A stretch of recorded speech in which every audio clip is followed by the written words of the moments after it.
దేవుని వాక్య ధ్యానంలో నుండి నిర్గమకాండము 34వ అధ్యాయము 28, 29 వచనాలు చదువుదాం.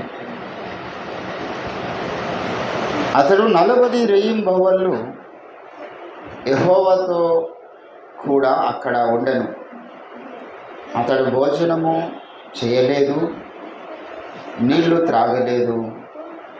అంతలో ఆయన ఆ నిబంధన వాక్యములను అనగా 10 ఆజ్ఞలు గల ఆ పలకల మీద వ్రాసెను. మోషే సీనాయి కొండ దిగుచూ ఉండగా శాసనములు గల ఆ 2 పలకలు మోషే చేతిలో ఉండెను. అతడు కొండ దిగుచూ ఉండగా ఆయన అతనితో మాట్లాడుచున్నప్పుడు తన ముఖము ప్రకాశించిన సంగతి మోషేకు తెలిసి ఉండలేదు. అహరోనును ఇశ్రాయేలులందరూ మోషేను చూసినప్పుడు అతని ముఖచర్మము ప్రకాశించెను గనుక వారు అతనిని సమీపింపవేరచి చదవబడిన లేఖన భాగమును దేవుడు మన వెంకిలో ఫలింపచేయును గాక. ఆమేన్. ఆమేన్. ప్రభునందు నాకు అత్యంత ప్రియులారా, చదవబడిన లేఖన పరిశుద్ధ భాగంలో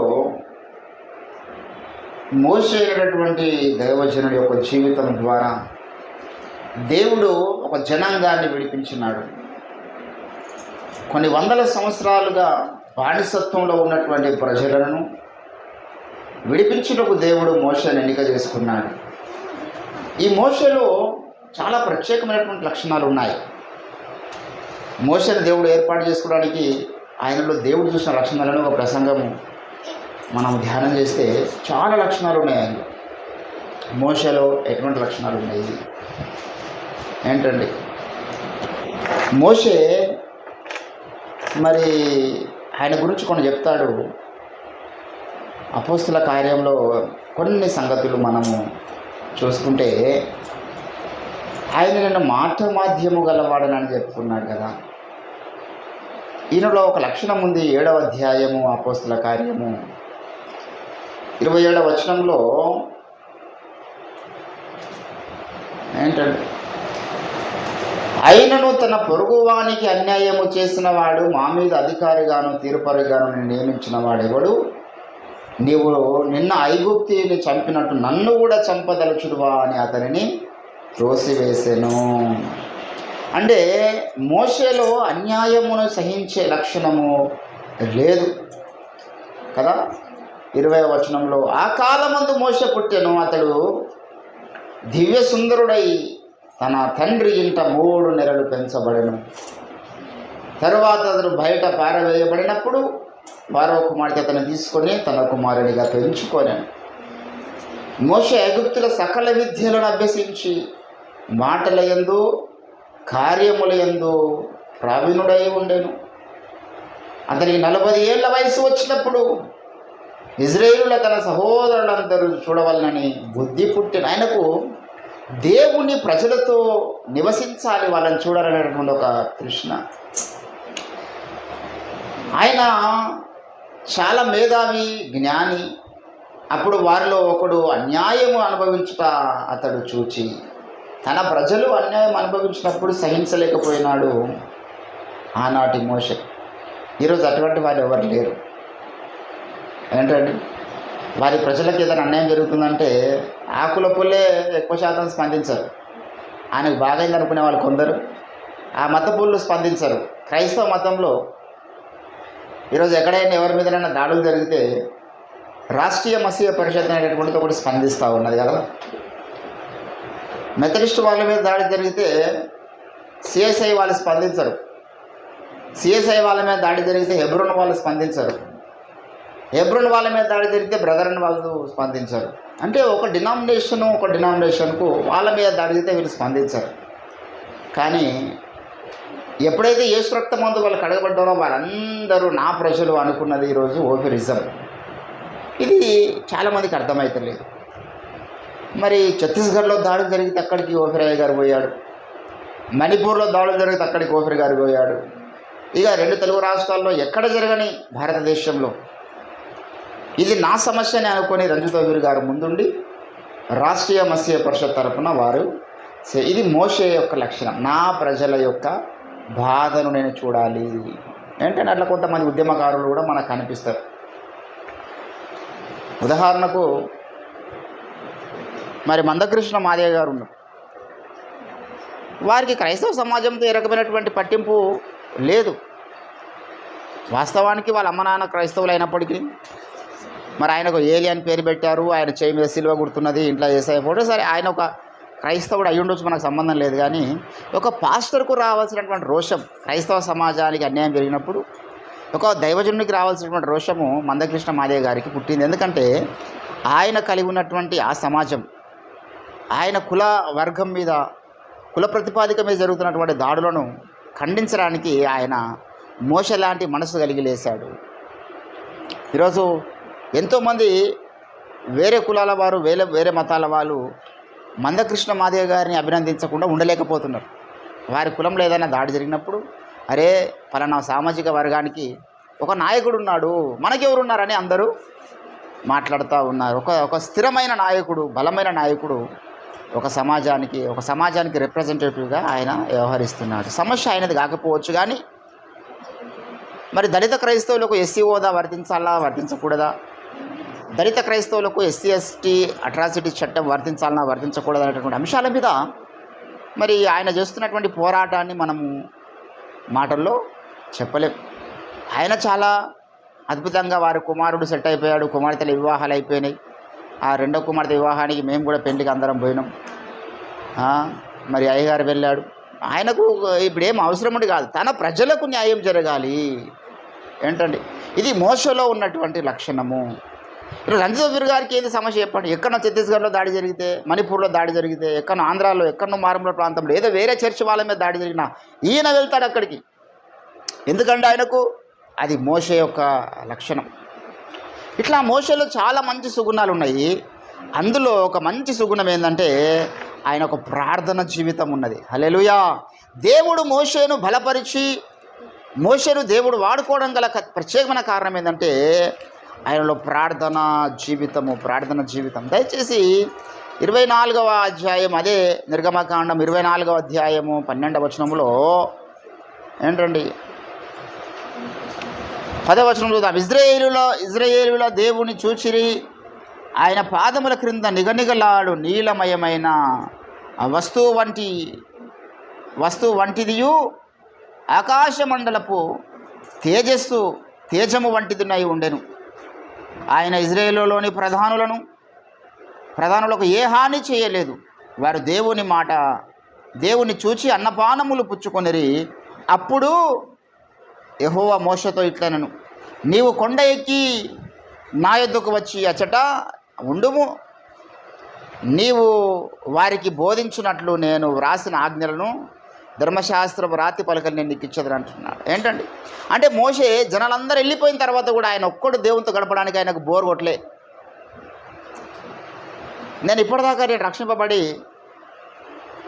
మరి 2008లో రక్షింపబడ్డాను. అప్పటి నుంచి ఇప్పటిదాకా ఎప్పుడు ఒక్కో రోజు కూడా నాకు బోర్ వస్తుందని అనలేను. ఎటువంటి పరిస్థితులు ఉన్నా కానీ,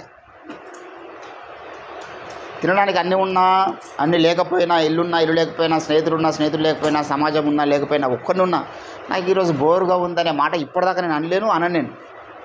మా బిడ్డ అంటది, బోర్ వస్తున్నా డాడీ, బయటికి పోతున్నాడు అంటది. ఏంటంటే నాకైతే మరి అట్లా అనిపించదు ఎందుకో. ఎందుకంటే నా మైండ్ ఎప్పుడు దేవునితో మాట్లాడుతూ ఉంటుంది. నా మైండ్ ఖాళీగా ఉండదు. నా మైండ్ ఖాళీగా ఉన్నప్పుడు నాకు బోర్ కొడుతుంది. నా శరీరం ఖాళీ ఉండొచ్చు, నా మైండ్ ఖాళీగా, ఇది కొండ మీద ఎక్కి అక్కడనే ఉన్నావా అని లక్షణము. దేవుని బిడ్డలారా, ఈరోజు కొండ ఎక్కినప్పుడు ఏం జరుగుతుంది? ఆత్మీయ జీవితంలో మనం గమనించాలి. దేవుడు మనల్ని ఎక్కడి నుంచి పట్టుకొచ్చాడండి చెప్పండి? భూమి యొక్క సముద్ర దిగంతముల నుండి అంటాడు కదా. దయచేసి 18వ కీర్తనలో మనము ఎక్కడి నుంచి తీయబడ్డాము అనేది మనం జ్ఞాపకం చేసుకోవాలి. 18వ కీర్తన దయచేసి చదవండి, మొదటి వచనము.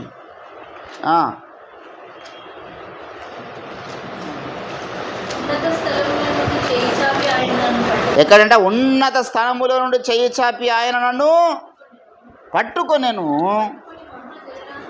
మహాజలరాశులలో నుండి. ఏం చేశానంటే ఎక్కడి నుంచి? మహాజలరాశులు. ఎన్ని వచనం అది? 16వ వచనం. మహాజలరాశులో నుండి ఆయన నన్ను బయటికి తీశాను. ఎక్కడ మనం వచ్చిన స్థలం ఏది? మహాజలరాశులు. యెషయా అంటాడు మనం మట్టివారమని. ఏంటంటే ఇదే 103వ కీర్తనలో కూడా దావీదు జ్ఞాపకం చేశాడు, మనము మట్టి నుంచి మహిమలోనికి వెళుతున్నటువంటి క్రమంలో ఉన్నాము, మన మట్టివారమని దేవుడు జ్ఞాపకం చేసుకుంటూ ఉన్నాడు. మనము నిర్మింపబడిన రీతి ఆయనకు తెలిసి ఉన్నది, మనము మట్టివారమని ఆయన జ్ఞాపకము చేసుకొని ఉన్నాడు. మట్టిలో నుంచి దేవుడు మనల్ని తీసి ఉన్నత స్థలముల మీద నిలబెట్టడానికి ఆయన మనకు నడిపిస్తూ ఉన్నాడు. శిఖరము మీదకి ఎక్కించడానికి దేవుడు ప్రయత్నం చేస్తూ ఉన్నాడు. కానీ మనం చాలాసార్లు శిఖరం మీదకి ఎక్కలేకపోతున్నాం. మనం ఇంకా మట్టిలోనే కొనసాగడానికి చూస్తూ ఉన్నాం, ఇంకా మన భూమి మీదనే సంచరించడానికి మనం చూస్తూ ఉన్నాం. దేవుని యొక్క ఆశ ఏమిటంటే మన పట్ల మనము కొండ మీదకి ఎక్కాలి, కొండ మీదకి ఎక్కాలి. దేవుడు కొండ మీదకి దిగి వస్తాడు మాట్లాడడానికి. ఈ భూమి మీద కాదు, భూమి మీద మనం ఉన్న ఇంట్లోనికి అక్కడెక్కడ కాదండి, మనం కొంత కొండ మీదకి రావాలి. కొండ మీదకి రావడం అంటే మన భౌతిక సంబంధమైన కొండలు కావు. భౌతిక సంబంధమైన కొండ మీదకి ఎక్కే ప్రార్థన చేయాలి. మోసే షినాయి కొండ ఎక్కాడు కాబట్టి నేను కూడా మా ఊరు వెనకాల ఉన్న కొండ మీదకి ఎక్కుతాను. లేకపోతే నేను మా దేశంలో ఉన్న పెద్ద పెద్ద కొండల మీదకి, ఊటీ లాంటి హిల్ స్టేషన్స్ మీదకి పోయి ప్రార్థన చేస్తాను. కొడైకెనాల్ లాంటి హిల్ స్టేషన్ మీదకి వెళ్ళి ప్రార్థన చేస్తాను. మున్నార్ లాంటి హిల్ స్టేషన్, లేకపోతే హిమాలయాస్, లేకపోతే లడఖ్ లాంటి ఇక మేఘాల కన్నా హైట్లో ఉన్నాయి. అవి మేఘాలే కిందికి ఎంతో కిందికి కనిపిస్తాయి మనకు ఆ కొండల మీదకి ఎక్కితే. ఆ కొండల మీదకి ఎక్కి ప్రార్థన చేయాలనేది కాదు పాయింట్. అక్కడ కొండ ఎక్కడము అంటే దేవుని బిడ్డలారా, మన జీవితంలో చుట్టుముట్టు ఎవ్వరు లేనటువంటి స్థలము కొండ ఎక్కడం. ఇక్కడ మోషే కొండ ఎక్కిన సమయంలో చుట్టుముట్టు ఎవరు లేరు.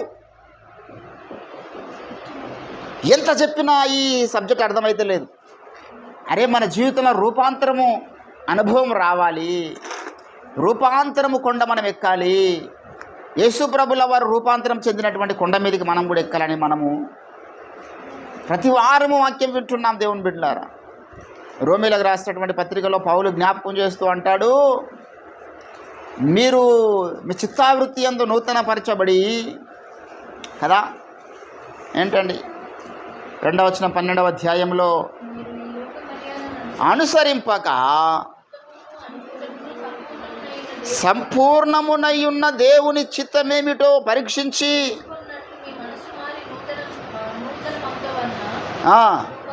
మీరు రూపాంతరము చెందండి. యేసుప్రభుల వారు మరి వేకువని ఆయన కొండ ఎక్కి ప్రార్థన చేసినట్లుగా బైబిల్ సెలవిస్తూ ఉన్నది, రూపాంతర అనుభవం పొందడానికి. విలాపవాక్యంలో, నువ్వు రేయి మొదలు జామున లేచి ముర్రపెట్టుము, నీళ్ళు కుమ్మరించినట్టు ప్రభుత్వం హృదయాన్ని కుమ్మరించుము, నీ పసిపిల్లల ప్రాణం కూడా ఆయన వైపు నుంచి చేతులెత్తమన్నాడు. యోబు ప్రతిరోజు వేకువనే ప్రార్థన చేస్తూ ఉన్నాడు.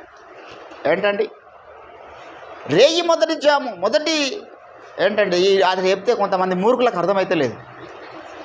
దాన్ని హైందవులు బ్రహ్మముహూర్తం అన్నారు. అంటే బ్రహ్మముహూర్తం అంటే 3 నుంచి 4:45 నిమిషాల వరకు ఉన్నటువంటి సమయాన్ని బ్రహ్మముహూర్తం అన్నారు. ఆ టైంలో దేవతలు సంచరిస్తారంట, దేవుళ్ళు సంచరిస్తారంట, మనం కోరుకున్న కోరిక నెరవేరుస్తారంట. సరే, వాళ్ళ ఐడియాలజీ, వారి యొక్క విశ్వాసం వేరేగా ఉన్నది. మరి బైబిల్ అనేక స్థలాల్లో వేకునే ప్రార్థన చేయమని చెప్పింది మనం రూపాంతరం పొందడానికి. ఈరోజు ఆర్టీఎఫ్ వాళ్ళు అంటారు అసలు వేకువ ప్రార్థనలు చేయొద్దు అంటారు. నిన్నటి దినాన వాళ్ళ ఎంత భ్రష్ట బోధ అది, సైతాన్ బోధ అది. వేకువజామున ప్రార్థన చేయొద్దా? ఏ టైంలో ప్రార్థన చేసినా దేవుడు పర్వాలేదండి వింటాడంట. మరి యేసుప్రభు ఎందుకు వేకునే ప్రార్థన చేసిండు?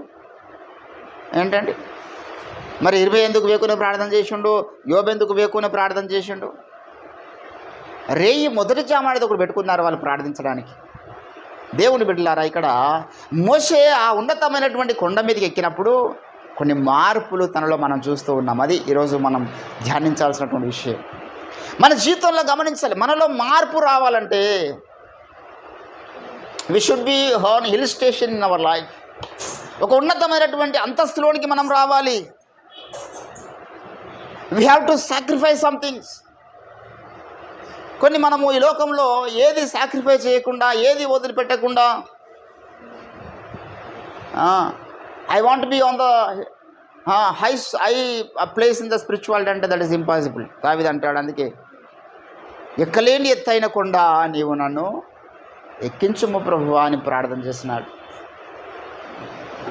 దేవుడు మనల్ని ఉన్నతమైనటువంటి కొండ మీదకి ఎక్కించాలని ఆశపడితే, దేవుడు సంకల్పిస్తే, ఆ కొండ మీద నీతో మోషేతో దేవుడు మాట్లాడినట్టుగా మాట్లాడిన దేవుడు తలస్తే ఏంటంటే నాకు అనిపిస్తుంది ఒక మాట ఏంటండి, ఇప్పుడు ఆకాశ మహాకాశాలు దాటి దేవుడు నీతో మాట్లాడడానికి కొండ మీదకి వచ్చిండు. కొండ మీదకి వచ్చిన దేవుడు మరి నేను ఉన్న స్థలంలోకి రావు అంటే ఎందుకు రాడు? అంత దూరంకి వెళ్ళి కొండ మీద దాకా వచ్చినావు కదా. కొండ అంటే భూమి మీద ఉన్నటువంటి స్థలమే కదా. ఇంకా కొండ మీద నుంచి రానికి ఏమవుతుంది ప్రభావ, నేను ఉన్న స్థలంలోకి రా అంటే రాడు అక్కడికి. ఎందుకంటే నువ్వు ఉన్న స్థలంలో చుట్టుముట్టు ఎన్నో రకాల చీకటి ప్రభావం అక్కడ కలిగి ఉన్నది. ఈ చీకటి ప్రభావాన్ని, చీకటి స్నేహాలను, చీకటి బంధుత్వాలను, చీకటి ఈ లోక ఆశలను, ఈ లోకపు మమకారాలను, చీకటి సుఖాలను మనము త్యజించుకున్న చరిత్ర మనకు ఉండాలి. నువ్వు కొంత త్యాగం చేయాలి. ఆయన ఒక స్టెప్ కిందికి దిగి వచ్చాడు కొండ మీదకి. నువ్వు కొండ ఎక్కుతున్నావు అర్థం ఏంటంటే నువ్వు భూమి మీద ఉన్నటువంటి మనుషులకు దూరం అయిపోతున్నావు అని అర్థం. నువ్వు భూమి మీద ఉన్నటువంటి అనుబంధాలకు దూరం అయిపోతున్నావు అని అర్థం. నువ్వు మార్పుకి ఇష్టపడుతున్నావు అని అర్థం. ఈ చుట్టుముట్టు ఉన్నటువంటి వాసన నీ మీద పడదు, ఆ సప్పుడు నీకు వినిపించదు, ఆ చుట్టుముట్టు మనుషులు మాట్లాడుకున్నటువంటి ఆలోచనలు నీకు వినపడకూడదు. అప్పుడు దేవుని యొక్క స్వరం నీకు వినబడుతుంది. అది కొండ ఎక్కేటటువంటి అనుభవం దేవుని బిడ్డ. ఈరోజు నీవు నేను మనల్ని దేవుడు ఆ మోషే ఏ కొండ మీద అయితే ఉన్నాడో, ఆ కొండ మీద ఉన్నప్పుడు ఆయన ముఖకాంతి ప్రకాశించింది కదా, అలాగే మీరందరూ అంటాడు పౌలు కదా. దయచేసి మీరు కొరింథీయులకు రాసినటువంటి పత్రికలో మనం గమనించినట్లయితే మోషే కొండ మీదకి ఎక్కినప్పుడు ఏం జరిగిందో అటువంటి అనుభవము మరలా మన జీవితంలో జరగబోచున్నది అంటాడు. 3వ అధ్యాయము ఏంటండి 3వ వచనంలో, రాతి పలకల మీద కానీ సిరాతో కానీ వ్రాయబడక మెత్తని హృదయములు అను పలకల మీద జీవము గల దేవుని ఆత్మతో మా పరిచర్య మూలముగా వ్రాయబడినటువంటి క్రీస్తు పత్రిక ఉన్నారని మీకు తేటపరచబడుచు ఉన్నారు. క్రీస్తు ద్వారా దేవుని ఎడల మాకిట్టి నమ్మకము కలదు. ఏంటండి చెప్తాడు అక్కడ 6వ వచనంలో, ఆయన మనల్ని కొత్త నిబంధనకు అనగా అక్షరమునకు కాదు కానీ ఆత్మకే పరిచారకులగుటకు మాకు సామర్థ్యము కలగజేసి ఉన్నాడు. 8వ వచనంలో, తగ్గిపోవచ్చున్నదైనటువంటి ఆ మహిమ కంటే కదా, చదవండి 8వ వచనంలో, మరణ కారణమగు పరిచర్య రాళ్ళ మీద చెక్కబడిన అక్షరము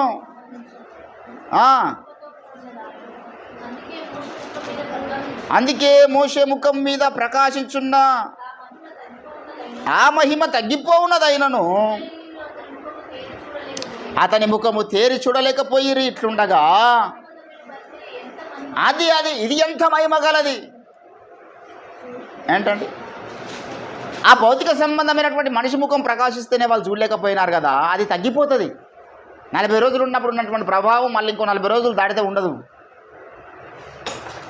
ఆ మహిమ తగ్గిపోవచ్చు. ఉన్నటువంటి మహిమకి అంత విలువ ఉంటే ఇప్పుడు మనం పొందుకున్నటువంటి పరిశుద్ధాత్మ అభిషేకం అనేది ఇంకా చాలా విలువైంది. ఈరోజు మనం దేవుని యొక్క మనసును గుర్తెరుగుతున్నాం. ఈరోజు మనం దేవుని యొక్క సంకల్పాన్ని గుర్తెరుగుతున్నాం. ఏంటండి అంత ఎత్తుకెదిగినటువంటి మనము మనుషుల దగ్గరికి వచ్చినప్పుడు కూడా మనము ఏంటండి దేవుని మనసు కలిగినటువంటి వ్యక్తులు 10 రూపాయలు లక్ష్య పెట్టరంట. దేవుడు చెప్తాడు, నువ్వు అతని ఎత్తును అతని రూపమును చూడకుము. మనుషులు లక్ష్య పెట్టినది యెహోవా అలక్ష్యం చేస్తారంటాడు సమూయేలు ప్రవచన గ్రంథంలో. మనము దేవుని యొక్క మైండ్తో ఆలోచించాలి, ఆ స్థాయికి రావాలి. ఒకడు మంచి ఆరోగ్యవంతుడిగా మనకు కనబడవచ్చు, కానీ లోపల ఎన్ని రోగాలు ఉన్నాయో మనకు తెలియదు. ఈరోజు మనం గమనిస్తే HIV పేషెంట్లు అందరూ కూడా చాలా అందంగా తయారవుతారు. పైకి చాలా అందంగా కనిపిస్తుంది ఆమె, చాలా అందంగా కనిపిస్తాడు అతడు, లోపల హెచ్ఐవి కనబడుతుంది. హెచ్ఐవి ఏంటంటే డాక్టర్లకే ఆ రోగం మొత్తము తీవ్ర స్థాయిలోనికి వచ్చినప్పుడే బయటపడుతుంది. స్టార్టింగ్ దశలో డాక్టర్లకు కూడా తెలియదు. ఏ రకమైన రోగమైనా మనకు పైకి కనబడుతుందా? ఒకడు ఏంటండి వాడు చినిగిపోయిన పని వేసుకొని చిన్న కిరాణా షాప్ పెట్టుకొని ఉంటాడు. మనం అనుకుంటాం ఎంత గరిబోడో అనుకుంటాం. ఎందుకు?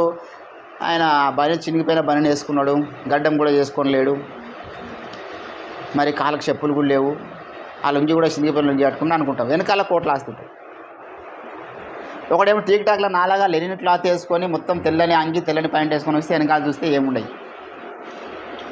ఏంటంటే పై రూపాన్ని చూసి మనం ఏదైనా నిర్ణయం చేస్తే ఎట్లుంటుంది ఏమని? ఒకడు పైకి చాలా వేస్ట్గా కనబడదు, చుచ్చరగా కనబడుతుంది, వాస్తవానికి వాడు చాలా మంచోడై ఉంటాడు. ఒకరు పైకి చాలా ఉన్నతమైనటువంటి భక్తిని ప్రదర్శించే వాళ్ళు ఉంటారు. మనం చూస్తే ఎంత మంచి భక్తి పర్రాలో అనుకోవాలి, లోపల సైతాన్ని కూర్చొని ఉంటాడు. మనం గమనించగలుగుతామా? నరులు పై రూపాన్ని చూస్తారు, యెహోవా హృదయమును పరిశీలన చేయవాడై. మనము దేవుని ఆ కొండవికి ఎక్కినప్పుడు ఏం చేస్తామంటే మనము మనుషులను పై రూపాన్ని మనం గమనించం. పై రూపం మీద మనకు దృష్టి ఉండదు. పై రూపం మీద దృష్టి ఇంకా ఉన్నదంటే మనకు అర్థమైందంటే ఇంకా దేవుని మనసు మనకు రాలేదని అర్థం. కాబట్టి దేవుని బిడ్డలారా, ఈరోజు మోషే కొండ ఎక్కినప్పుడు జరిగినటువంటి అద్భుతాలు, ఈరోజు నీవు కూడా ఆత్మ సంబంధమైన కొండ ఎక్కుతున్నావు. ఇది తగ్గిపోవచ్చున్నటువంటి మహిమ కాదు నువ్వు పొందుకుంటున్నది. నేను విడిచిపెట్టి పోయేటటువంటి మహిమ కాదు నువ్వు పొందుకుంటున్నది. ఇది నీతో స్థిరంగా ఉండేటటువంటి మహిమ, అది పరిశుద్ధాత్మ అభిషేకము, అది ఆత్మచేత నడిపించబడే లక్షణము. మరి దీని కొరకు మనం ఎంత ఉన్నతమైనటువంటి కొండ ఎక్కాలి? ఈ మహిమను పొందుకోవడానికి ఎంత మనం ప్రార్థన జీవితం కలిగి ఉండాలి, ఎంత కన్నీరు మనం కలిగి ఉండాలి, ఎంత ఉపవాసాలు మనం కలిగి ఉండాలి. ఈ ఉన్నతమైన మహిమను పొందుకోవడానికి ఎంతమందిని మనం వదులుకోవాలి లోకంలో, ఎంతగా నష్టపోవాలి మనం అనేక విషయాలలో.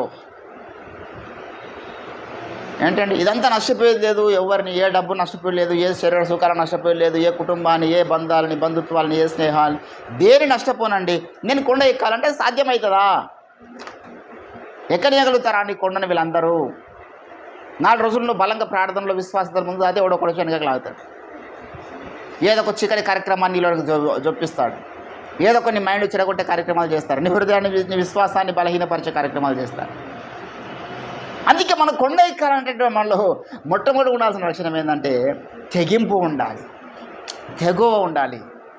దీన్ని ఏమంటారంటే సంస్కృతంలో వైరాగ్యం అంటారు, ఇంగ్లీష్లో డిటాచ్మెంట్ అంటారు. ఏంటండి ఆ తెగింపు, ఆ తెగువ లేకపోతే, ఆ వైరాగ్యము లేకపోతే మన జీవితంలో మనము దేవుడు కోరుకున్న ఉన్నతమైన శిఖరం మీదకి ఎక్కలేము. దేవుని ప్రభువు రాకడ సమీపిస్తున్నటువంటి చివరి దినాలలో ఎంతగా నీవు నేను కొండ ఎక్కే ప్రయత్నాలు మనం చేస్తున్నాము. ఇంట్లోనే ఉంటాం మనం, 4 ఇప్పుడు 10 మందిని కూర్చున్నామండి, ఒక్కొక్కరిది ఒక్కో మైండ్ ఉంటుంది. ఒకటే విషయాన్ని మనం ముందు పెడదాం, ఒకే సమస్యను మనం ముందు పెడదాం. 10 మంది 10 రీతిలో స్పందిస్తారు. కొండ ఎక్కిన వాడు స్పందించే కోణం వేరుంటుంది, భూ సంబంధమైన మనుషులు స్పందించే కోణం వేరుంటుంది, మెచ్యూరిటీ లేనివాడు స్పందించే కోణం వేరుంటుంది, మెచ్యూరిటీ కలిగిన వాడు స్పందించే కోణము వేరుగా ఉంటుంది. కాబట్టి ఇక్కడ అంటున్నాడు మోషేతో, మోషే ముఖము ప్రకాశించింది కొండ ఎక్కినప్పుడు. ఈరోజు నేను ఆ ముఖం కూడా ప్రకాశిస్తుంది. ఇది మనుషులకు అర్థం కాదు, మనుషులకు కనబడదు. కనిపించిన చీకటి శక్తులకు మన యొక్క ప్రభావం కనబడాలి, అబద్ధ బోధకు మన యొక్క ప్రభావం కనబడాలి. ఏంటండి దేవుని బిడ్డలారా, ఈరోజు నీవు నేను మనము ఉన్నతమైన కొండ ఎక్కడానికి పిలువబడ్డాం. సత్యము చేత ఆ కొండ మీద ప్రదర్శించడానికి మనం పిలువబడ్డాం. మన దైవజనుడు తన యొక్క దర్శనము ద్వారా, ఆయన పొందుకున్నటువంటి ప్రత్యక్షత ద్వారా మనకు చాలా ఉన్నతమైన ఒక ఆకాశమంత ఎత్తులో మనల్ని పెట్టినాడు ఆయన. ఇక భూ సంబంధమైనటువంటి భూమి యొక్క క్రింది భాగంలో ఉన్న మనుషులకు మన యొక్క థాట్స్ అర్థం కావు. ఏంటండి ఇప్పుడు నేను కలిగి ఉన్నటువంటి థాట్స్ నా కొడుకుకు, నా బిడ్డకు అర్థం కావు.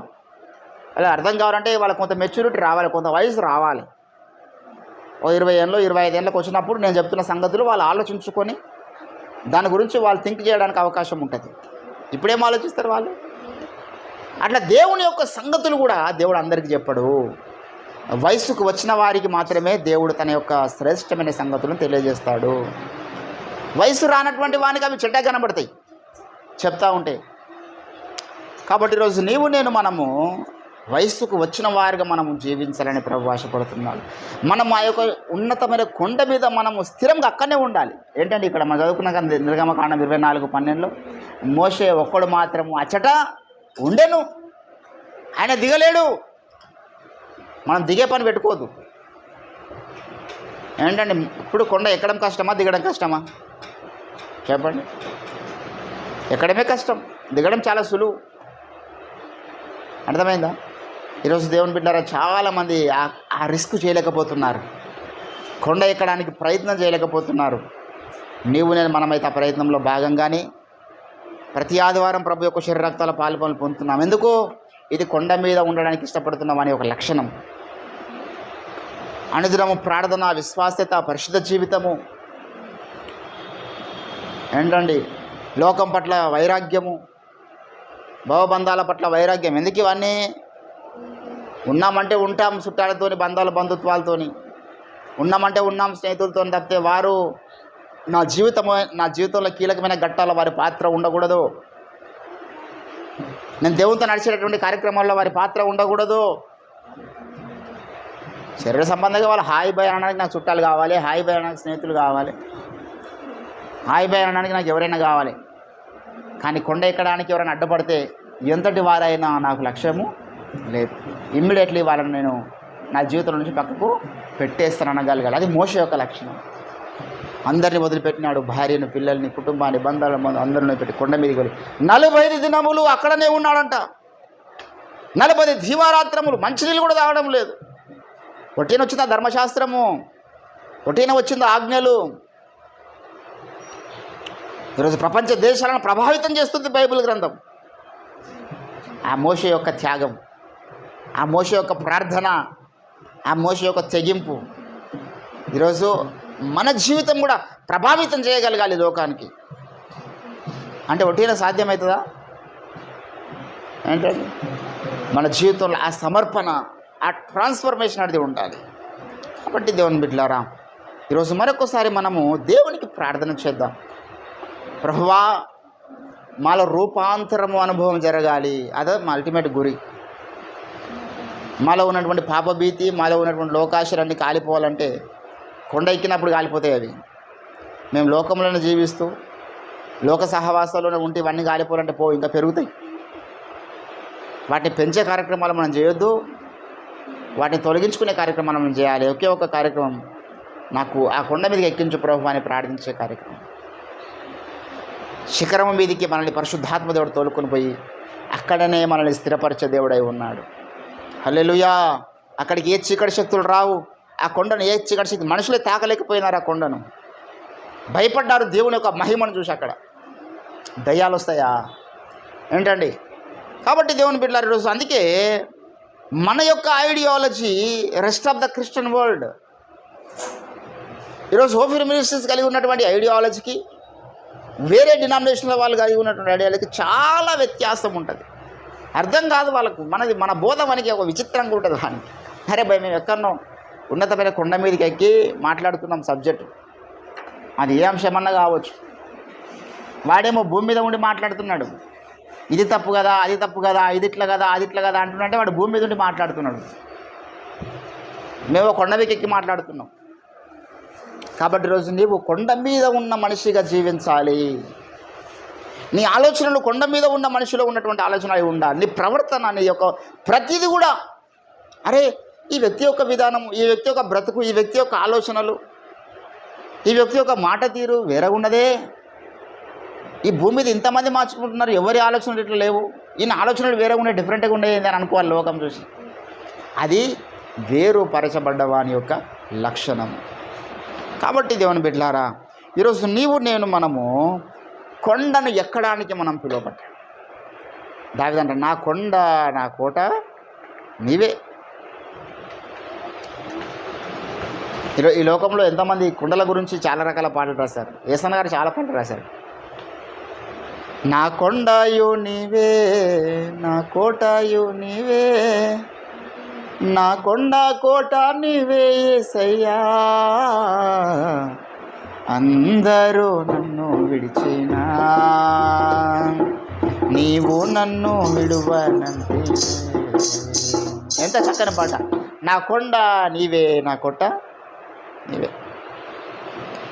కొండల వైపు నా కనులేతి వధువతో నేను కుమిలెదనా, వధువతో నేను కుమిలెదనా. నీవు నాకుండగా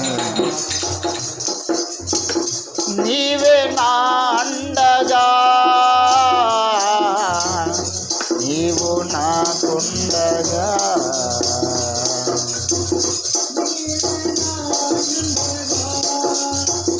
నీవే నా, నీవే నా,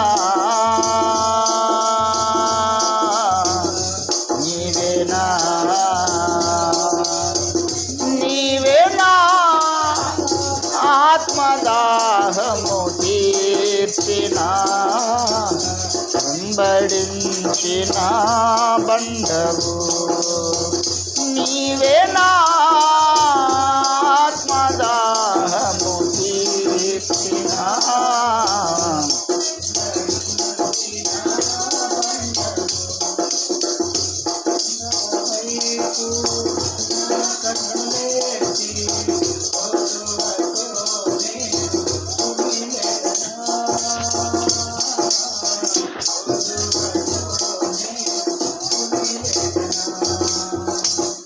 యేసు ప్రభుల వారు మనందరికి ఎవరైనా కొండ, ఆయన మన కోట. ఏంటంటే సైతాన్ గడు కొండనే. కొండలు పరిగెత్తుతాయంట. ఆ దినమున కొండలు పరిగెత్తుతాయి, కానీ వాడు పడిపోయినటువంటి కొండ. వాడు ఎవరికి ఆశ్రయం కాదు. యేసుప్రభు ఏమో అనేకులకు ఆశ్రయమైనటువంటి కొండ, ఆశ్రయ దుర్గమై. కాబట్టి దేవుని బిడ్డలారా, ఈరోజు నీవు నేను మనము మోషే ఎక్కిన కొండ అంటే అర్థం ఏంటంటే యేసు అనే కొండ. హల్లెలూయా. యేసు అనే కొండ మీద ఎవరైతే ఉంటాడో వాని ముఖము ప్రకాశిస్తుంది. ఈరోజు మనం ఆ కొండను ఎక్కడానికి పిలువబడ్డాం. యేసయ్య యొక్క అడుగుజాడ నడవడానికి మనం పిలువబడ్డాం. ఆయన తలంపుల చేత నడిపించబడడానికి మనం పిలువబడ్డాం. ఆయన కోరుకున్న విధంగా బ్రతకడానికి మనం పిలువబడ్డాం. ఆయన కోరుకున్నటువంటి సేవ చేయడానికి మనం పిలువబడ్డాం. ఆయన చిత్తం నెరవేర్చడానికి మనం పిలువబడ్డాం. ఏ బోధన భూమి మీద దేవుడు మరి స్థాపించాలని ఆశపడ్డాడో ఆ బోధను స్థాపించడానికి మనం పిలువబడ్డాం. ఇది యేసు అనే కొండ మీద ఉన్న మన లక్షణం.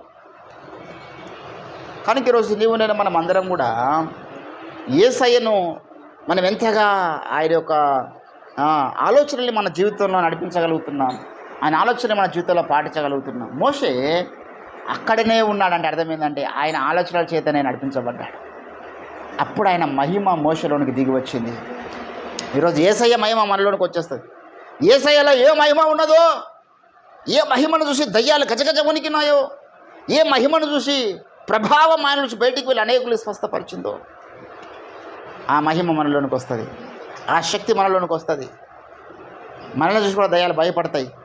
మనల్ని చూసి కూడా రోగాలు పారిపోతాయి. మన మాటల ద్వారా అనేకులు దీపించబడతారు. మన మాటల ద్వారా మనం ఏదైనా మాట అంటే ఆ చెట్టు ఆ రోజు ఎండిపోయింది కదా యేసుప్రభు అంటే, అట్లా చాలామంది జీవితాలు ఎండిపోతాయి మనం ఒక మాట అంటే. అంత శక్తి మన మాటలో ఉన్నది. కాకపోతే మనం యేసు అనే కొండ మీద ఉండాలి. మనం ఆ కొండ క్రింద ఎక్కడో ఉండి యేసులాగా మనం జీవిస్తామంటే సాధ్యమో కాదు. కాబట్టి దేవుని బిడ్డలారా, ఈరోజు దేవుడు నిన్ను ఇష్టపడుతున్నాడు ఆ కొండ ఎక్కించడానికి. నన్ను ఇష్టపడ్డాడు దేవుడు కొండ ఎక్కించడానికి. కనుక నా జీవితంలో చాలామందిని దూరం చేశాడు. నన్ను ఇష్టపడ్డాడు దేవుడు కొండ ఎక్కించడానికి. చాలా రీతులు నన్ను నలగొట్టాడు. చాలామందిని నా నుండి దూరం చేశాడు. చాలా శ్రమల పాలు చేస్తున్నాడు. చాలా కష్టాల పాలు చేసినాడు. ఎందుకంటే ఆయన కొండ ఎక్కించడానికి ఇష్టపడ్డాడు. సమస్తము మేలు కొరకే సమకూడి జరిగించినాడు.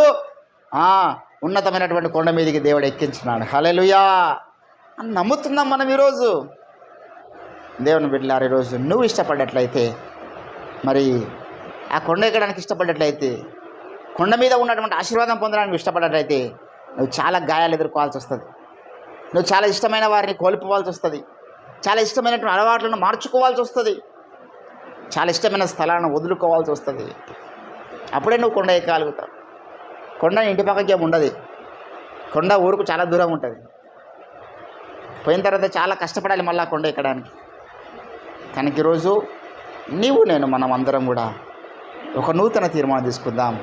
మన కొండ మన కోట అయిన యేసు ఈజ్ వెయిటింగ్ ఫర్ అస్. ఆయన మనము ఆ కొండ ఎక్కాలని ఇష్టపడి వెయిట్ చేస్తున్నాడు. లోతు కొరకు వెయిట్ చేస్తున్నాడు. ఆ సొదొమ గొమొర్రా పట్టణాన్ని విడిచి రా అక్కడికి, అక్కడ వెయిట్ చేస్తున్నాను అన్నాడు దేవుడు. అట్లా దేవుడు మనకు ఊరు బయట వెయిట్ చేస్తున్నాడు. ఎందుకంటే మన ఊళ్ళో నుంచి బయటికి రావాలని. లోకం బయట వెయిట్ చేస్తున్నాడు, లోకం నుంచి మనం బయటికి రావాలని. ఆయన లోకంలోకి రావచ్చు, రాడు. ఈ లోకంలో సాతాను ఉన్నాడు, సాతానికి అప్పగించబడింది లోకం. అందుకే మనల్ని పిలుస్తున్నాడు ఆయన. మనల్ని ఏంటండి భూమి యొక్క అగాధ స్థలం నుంచి మళ్ళీ బయటకు తీస్తున్నాడు, సముద్రం యొక్క దిగంతం నుంచి మనం బయటకు తీస్తున్నాడు, లోకం నుండి మనల్ని వేరు చేస్తున్నాడు, మనల్ని ప్రత్యేకపరుస్తున్నాడు, ఆయన దగ్గరికి పిలుస్తూ ఉన్నాడు. ఆయనతో సహవాసం చేయడానికి మనం ఇష్టపడుతున్నామా? అయితే మనం లోకం నుంచి ఎడబాటు కలిగి ఉందాం. ఆయనతో నడిపించడానికి మనం ఇష్టపడుతున్నామా? అయితే లోకం యొక్క నడిపింపును మనం వదులుకుందాం. మనం ఆత్మవశులం అవడానికి ఇష్టపడుతున్నామా? మనం లోకవశం నుంచి బయటపడదాం. అతడు ప్రభు దినమందు ఆత్మవశుడై ప్రభు యొక్క ఆదిపడు వెళ్ళిపోయినాడు, పరిశుద్ధాత్మ వశుడైపోయినాడు. ఈరోజు మనము ఈ లోకం యొక్క స్నేహాల వశమో, చుట్టాల వశమో, మన యొక్క శరీర ఆశల వశము, మన యొక్క సొంత సచిత్వం వశమో మనం ఉంటే పరిశుద్ధాత్మ వశంలో మనం రాలేదు. మన పరిశుద్ధాత్మకు అప్పగించాలంటే మనము చచ్చిపోవాలి. బ్రతుకువాడును నేను కాదు యేసయ్యా, యూ కెన్ గైడ్ మీ. నువ్వు ఒకడు మాత్రమే నన్ను గైడ్ చేయగలవు. I submit in front of you lord, please guide me. This kind of desire do we have today. ఈ రకమైనటువంటి ఆలోచన మనం కలిగి ఉన్నాం. నడిపించడానికి మన ప్రభు ఇష్టంగా ఉన్నాడు అనే ఒక తీర్మానంతో మనం ప్రార్థనలో ముందుకు సాగుదాం. రండి, దేవుడు ఈ కొద్ది మాటలు మన వెనుకిడిలో ఫలింపచేయునుగాక. ప్రార్థన చేసుకుందాం. స్తోత్రం. హల్లెలూయా, హల్లెలూయా.